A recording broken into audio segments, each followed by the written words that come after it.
আমি ছাড়া এই জমিনের বুকে তোমার গোলামের অভাব নাই, কিন্তু তুমি ছাড়া তো আমার দ্বিতীয় কোনো রব নাই। পারবেন বলতে? পারবেন? চোখের পানি ছেড়ে আল্লাহরে বলবেন, আল্লাহ তুমি আমার রব, তুমি আমার সব। কি বলবেন? আল্লাহ আমারে রব। সবাই বলুন, আল্লাহ আমারে রব, দমে দমে তনু মনে তারি অনুভব। আল্লাহ আমারে রব। আল্লাহরে বলেন, আল্লাহ তুমি আমার রব, তুমি আমার সব।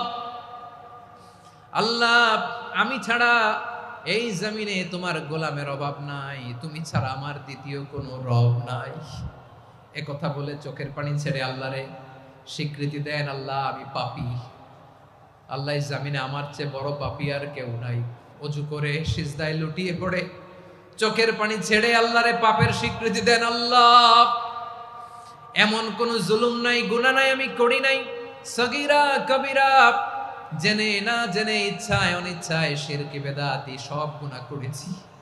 আল্লাহ আকাশের নিচে জমিনের উপরে আমার চেয়ে বড় গুনাহগার আর কেউ নাই। চোখের পানি ছেড়ে আল্লাহরে বলেন, আল্লাহ আমি ছাড়া তোমার গোলামের অভাব নাই, তুমি ছাড়া আমার দ্বিতীয় কোনো রব নাই, তুমি ছাড়া তো কেউ আমার গুনাহ ক্ষমা করার নাই, তুমি আমার রব, তুমি আমার সব। বলতে পারবেন? এই তাকরীর আমার পটুয়াখালীর ভাইয়া, এই স্বীকৃতিটা দেখতে আল্লাহ বড্ড ভালোবাসেন, কারণ আমরা সবাই গুনাহগার। আমরা সবাই কি? বিশ্বনবী বলেন, কুল্লুকুম খাত্তাউন, বানি আদম তোমরা সবাই পাপী। সবাই কি? সবাই পাপী। আমরা সবাই পাপী, আপন পাপের বাটখারা দিয়ে অন্যের পাপ মাপি। আমরা যে পাপী এটা ভাবতে মনে চায় না কারো, খালি অন্যের পাপ দেখি আমরা, এটা ভুল। ওর এই পাপ, ও পাপী, ও জালেম, ও জাহান্নামী, এরকম একটা টেন্ডেন্সি। আমার যে কি হালাত এটার খেয়াল নাই। খেয়াল করতে হবে যে আমি সবচেয়ে বড় পাপী, ঠিক কিনা বলেন? পাপ করি নাই এমন কেউ আছি? হ্যাঁ আছি, আছি। কেউ না জানলেও জানে কে আমার পাপের ঘটনা? পৃথিবী না জানুক আমি তো জানি, আমি কি পাপ করেছি হায়। ও আমার কলিজার টুকরা ভাইয়েরা, মাথাটাকে নিচু করে জীবনের সব গুনার ফিরিস্তিগুলো একটা একটা করে স্বীকার করে আল্লাহরে বলেন, আল্লাহ আমি পাপী। আল্লাহ আমার চেয়ে বড় পাপী এই দুনিয়াতে কেউ নাই। আকাশের নিচে জমিনের উপরে আমার চেয়ে বড় পাপী কেউ নাই। একটা একটা করে আল্লাহ স্বীকার করি আমি পাপী। সব পাপের স্বীকৃতি দিলাম। পৃথিবী না জানুক আমি তো জানি, আমি কি পাপ করেছি হায়। আমার পাপের করলে বিচার, বাচার আমার নাই উপায়। দয়াময় তুমি মাফ করো আমায়, মাফ করো আমায়।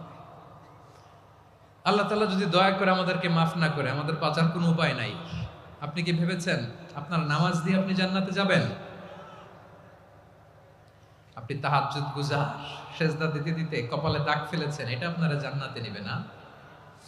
আপনি এলাকার সবচেয়ে বড় হাতেম তাই দানশীল, এই দানের ভরসায় বসে আছেন, কশিন কালো না।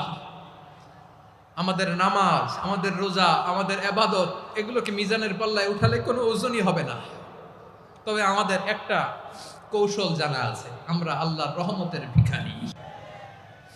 আমরা সেদিন আগেই গুনার স্বীকৃতি দিয়ে দেব।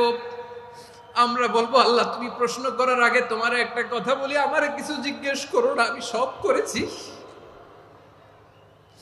এমন কোন পাপ নাই যে পাপ আমারে দিয়ে হয় নাই। তোমার রহমত দিয়ে তুমি জান্নাতে পাঠাবা, তোমার দয়ায় জান্নাতে যেতে চাই, আমল দিয়ে না। পারবেন বলতে?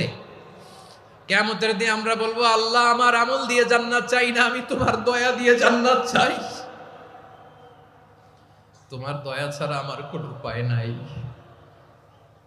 কারণ আল্লাহ যদি বিচার করে, বাঁচার কারো উপায় নাই। আল্লাহ যদি বলে ফেলেন তুই এটা করলি কেন, ওখানে গেলি কেন, কোরআনে 1000 বার নিষেধ করলাম তারপরেও এই পাপে জড়ালি কেন, এরকম প্রশ্ন ছুড়ে দিলে আমার উত্তর আছে?